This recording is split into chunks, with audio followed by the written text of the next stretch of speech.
kryetari i Presidiumit Kuvendit Popullor dhe sekretari i parë i Partisë Punës, Shoku Ramizalia, kandidat për deputet i Partisë Punës dhe i Bashkimit të Rinisë, takohet e bashkëbisedon me zgjedhësit e zonës 218 në kryeqytet.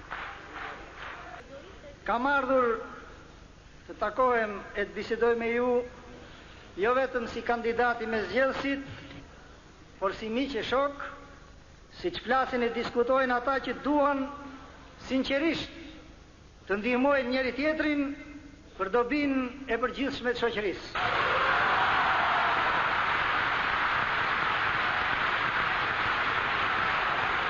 Në platformën e saj elektorale, Partia Demokratike paraqet alternativa për krijimin e një shteti juridik, përballimin dhe kapërcimin sa më shpejt të krizës ekonomike dhe ndjekjen e një politike që synon barazi sociale të shtetasve. Kjo do të jetë politike hapjes, politike integrimit me vende të tjera të Europës dhe të botës.